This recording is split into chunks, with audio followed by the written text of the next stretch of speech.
Capítulo 27. El silogismo. Existe un modo típico de raciocinio deductivo que se llama silogismo. Fue explicado ampliamente por Aristóteles. Tuvo mucho auge durante la Edad Media, pero actualmente está desprestigiado debido a las continuas críticas que ha sufrido por parte de Bacon y Descartes en el siglo XVII.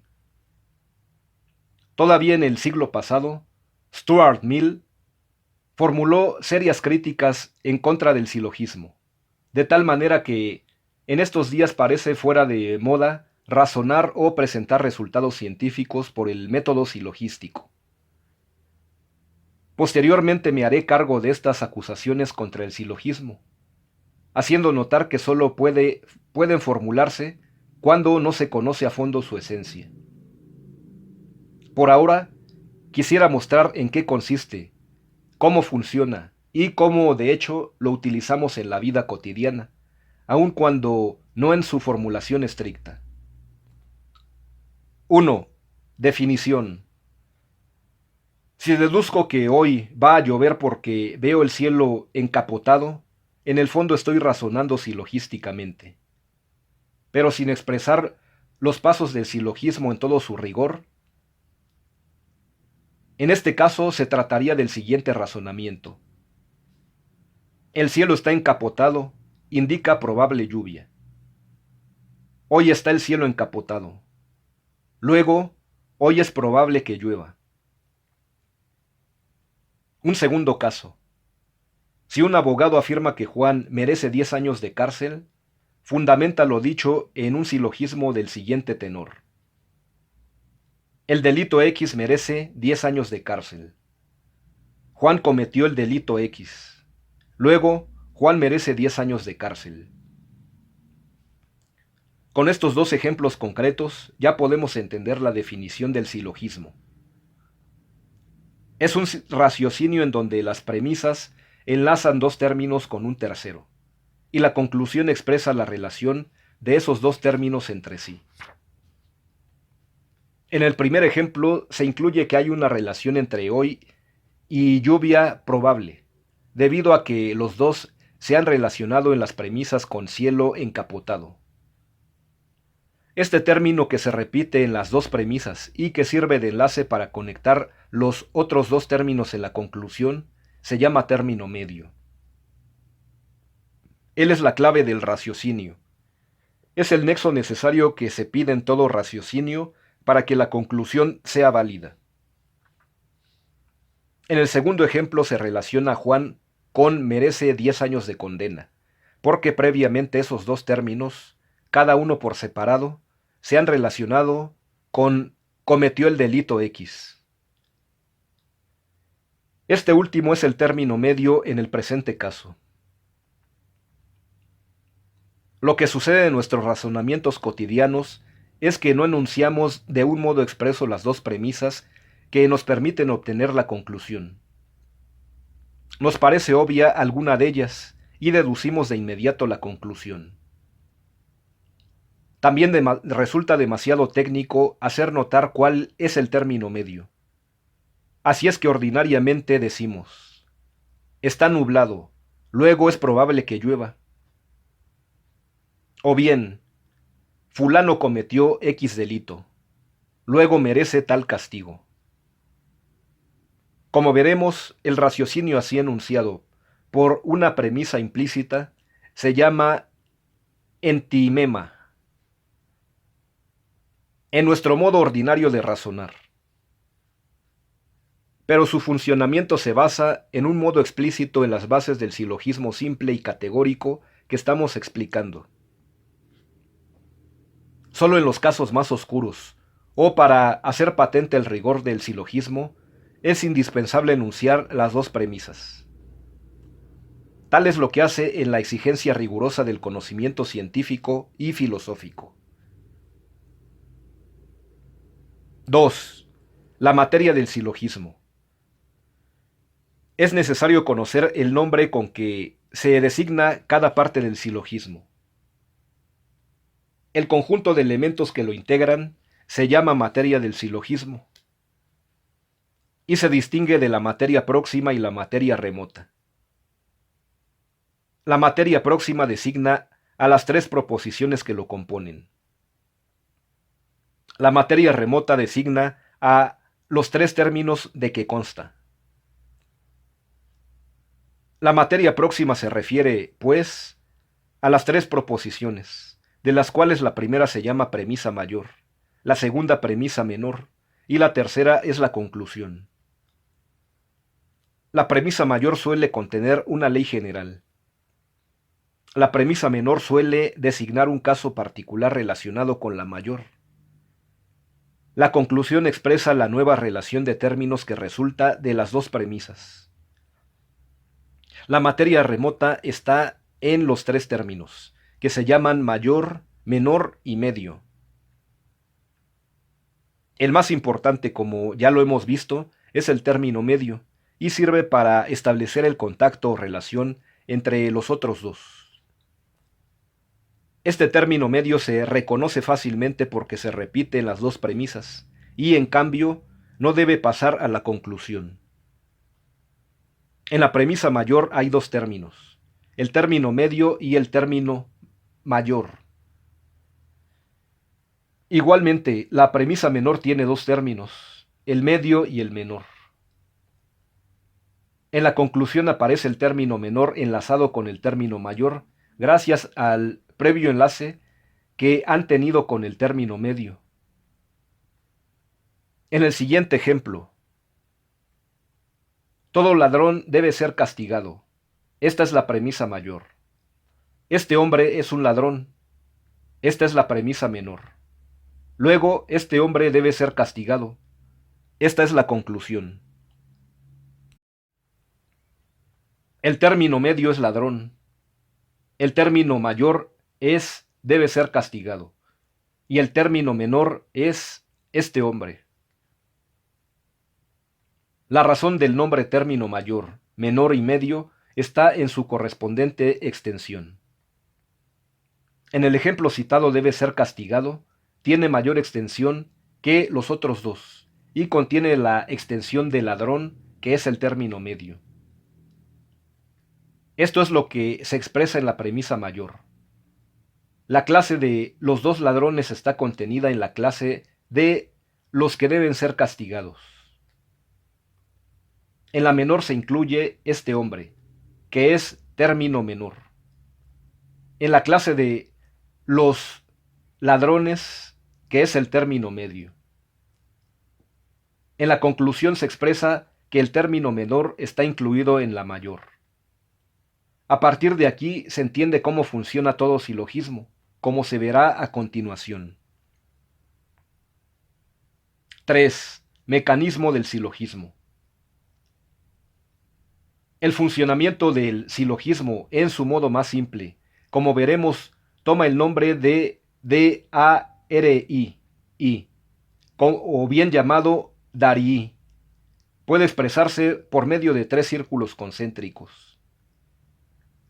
Cada uno significa la extensión de cada término del silogismo. El término mayor se representa en el círculo mayor y así sucesivamente. De este modo, la premisa mayor indica que la extensión del término medio está totalmente incluida en la extensión del término mayor.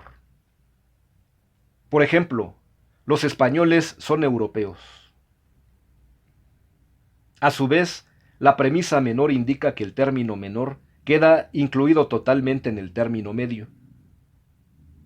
Por ejemplo, Pedro es español. La conclusión no se hace esperar. Es claro que el término menor debe quedar incluido en el término mayor. Pedro es europeo. La siguiente imagen representa los ejemplos de la inclusión de los términos menor, medio y mayor en círculos concéntricos. Todo esto se debió al nexo ejercido por el término medio. Él hizo posible que se relacionara el término menor con el término mayor. Nótese que en este caso, como en todos los silogismos, se está aplicando analógicamente el axioma matemático. Dos cantidades iguales a una tercera son iguales entre sí. O mejor y en forma más apropiada, dos términos, que son mayor y menor, relacionados con un tercero, que es el término medio, se relacionan entre sí. El esquema y las explicaciones precedentes nos ayudan a comprender el mecanismo del silogismo cuando lo captamos desde el punto de vista de la extensión de los términos. Pero además se puede captar desde la perspectiva de la comprensión de los mismos. El silogismo funciona de acuerdo con esta ley axiomática. Lo que se afirma de un universal debe afirmarse de cualquiera de los singulares que lo componen. Este es el famoso principio lógico que tradicionalmente se llama dictum de omni. Lo que se afirma en un modo universal se puede afirmar de cada una de sus partes. Y el principio dictum de nullo. Lo que se niega de un todo universal se puede negar de cada una de sus partes. En efecto, si todo español es europeo, Pedro, contenido en ese universal, también es europeo. Y con esto se ve que el silogismo es el clásico raciocinio deductivo.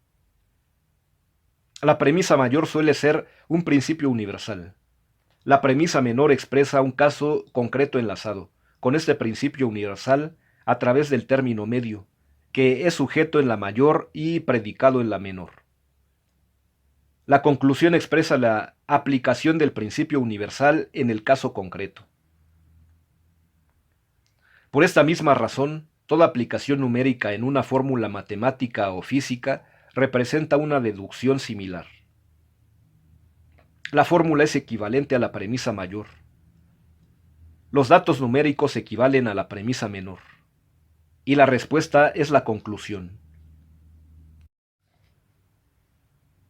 4. Importancia del silogismo. Con los ejercicios anteriores puede captarse ya la importancia del silogismo. Todo está en el efecto que tiene el término medio. Por él se pueden relacionar el término menor y el término mayor. El término medio es la causa, la razón o explicación del alcance en el término menor y el término mayor. De esta manera, cuando nos preguntamos el porqué de cualquier conclusión, la respuesta la tenemos en el término medio. El término medio es, pues, la causa de la proposición enunciada como conclusión. Enlacemos esto con la esencia de la ciencia. Recordemos que una ciencia es el conocimiento de las cosas por sus causas. Ya podemos obtener una nueva conclusión, y es que el silogismo es el instrumento apropiado para las ciencias, puesto que él nos indica la causa de una proposición. Confróntese Gómez Robledo, A. Ensayo sobre las virtudes intelectuales. Página 76. Debido a esto, la lógica adquiere una importancia de primer orden. La lógica es la condición de posibilidad de la ciencia. Lo habíamos indicado ya desde el primer capítulo, y hasta ahora tuvimos la oportunidad de esclarecerlo. Para remachar este resultado, podemos expresarlo justamente en forma silogística. El conocimiento de las cosas por sus causas es un conocimiento científico. El silogismo produce un conocimiento por causas. Luego, el silogismo produce un conocimiento científico.